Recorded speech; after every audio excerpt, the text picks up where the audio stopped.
welcome to a brand new edition of Profit Palette, the only show that brings you all the news, views and updates from within the world of art. But before we kickstart the show, here's a glimpse of what we have for you in this edition. This week on Profit Palette, catch what the India Art Summit 2009 has in store for you. And we explore the visual language of contemporary artist Arun Kumar H.G.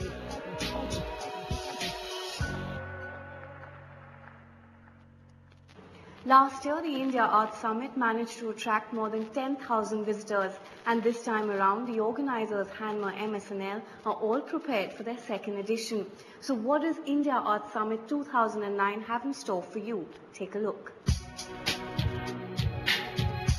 The second edition of India Art Summit promises to be bigger, more inclusive and interactive.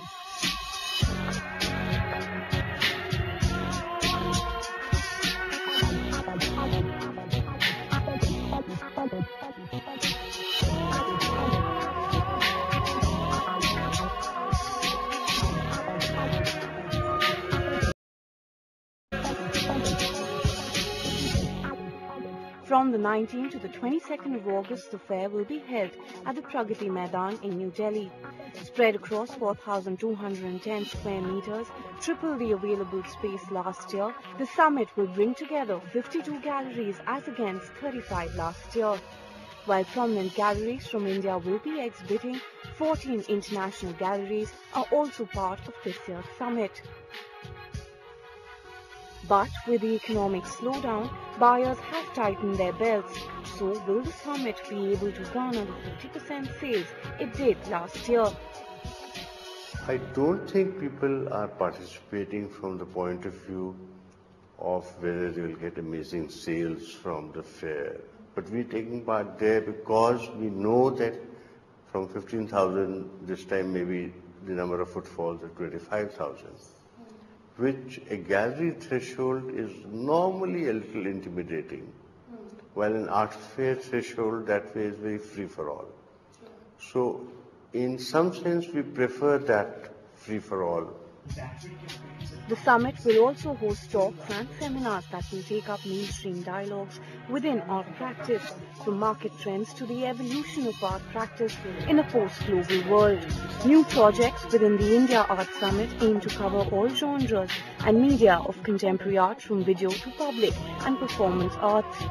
Site-specific installations are being put together by curator Gayatri Sinha, and the entrance of the fair will include a sculpture park. This is a very strategic location for the sculpture park, because everyone who comes to India Art Summit is going to walk through this, and also while exiting. So what I'm looking at is to have sculpture that audience will interact with, so they get a feel of the three-dimensionality of the art.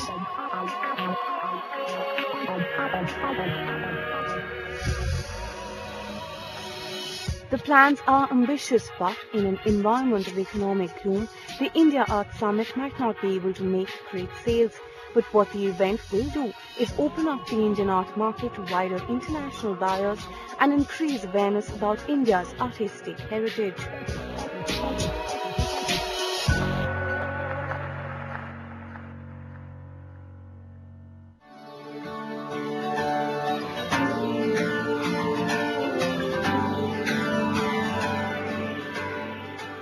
The India Art Summit 2009 is all set to open in August this year, and the venue, of course, is Pragati Maidan, and we have with us the Associate Director of the India Art Summit, Neha Kirpal. Welcome to the show, Neha. It's a pleasure having you. Thank you. I do believe that this time around, the space is 3 times bigger.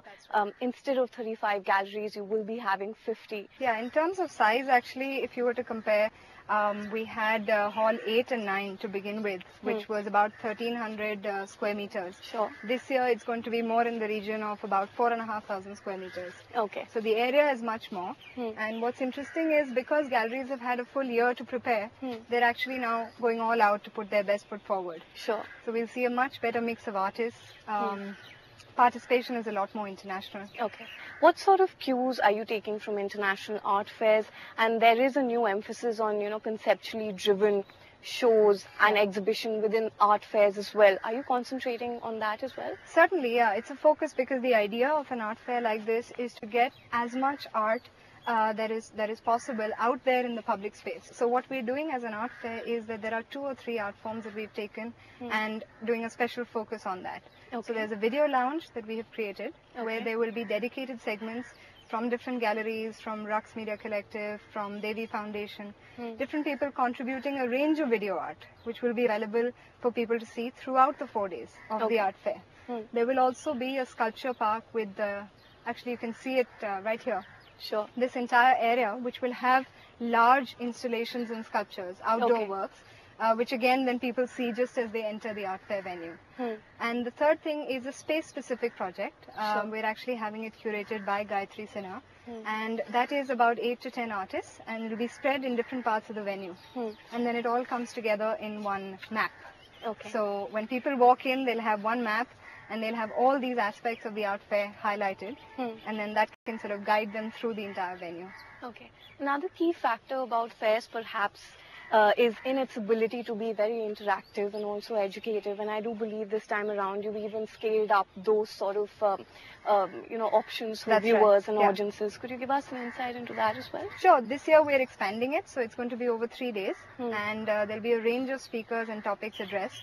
On the market side, we will talk about how to invest, the art of collecting. We will invite some senior collectors from India and from overseas to come and talk about their collecting, how they build their collections. And then there will also be people from auction houses, galleries talking about art practices. Just for people to understand what is involved. So all of those elements will be brought in, and it will be a 3-day seminar, and we have some excellent confirmations in terms of speakers. So we're very excited about the panel that we will put out. In this day and age where the economic situation is overpowering, how have you sort of readjusted your revenue models to invite more participants essentially? Yeah, I think the idea this year in the art fair is to make it give people as many reasons to come. So trade might not be top of mind for everybody, and it's our business then to ensure that we have enough and more going on, which brings people in and which excites them and inspires them to come again next year. And what we're very certain about is that we're in this for the long run. And as Hanmer MSNL, as India Art Summit, the idea for us is to engage people for more and more years to come. And so what we have done is we've built in a series of discounts, for galleries, because the only way that the art fair has any revenue coming in is either through sponsorship or through gallery stalls. And there is no commission on any work. Galleries are free to come in here. They show their work, they sell their work. Absolutely nothing is charged by the art fair. So it's really only to encourage participation that we've given a series of discounts all the way from 10 to 15% to 25% on our rate, just to enable more participation. And I think it's considerably worked because we have now about 52 galleries. Out of those, about 13 to 15 galleries are international. So we have participation from the UK, from the US, from Netherlands, from Japan, from China. It's a very interesting mix. And so it's the first time that all of this art can be available within the Indian context. And people can freely walk in here and have a look, even buy if they like. And then there are best of Indian galleries from across the country. There are many affiliations and collaborations that are coming together for India Art Summit. So like I mentioned to you, Lalit Kala Academy is in support. There's also something interesting that will happen at the Allianz Francaise, at the Max Muller. The idea really is for the city to come alive. I hope this pans out well then, and thank you so much for joining us. It's been a pleasure. Thank you.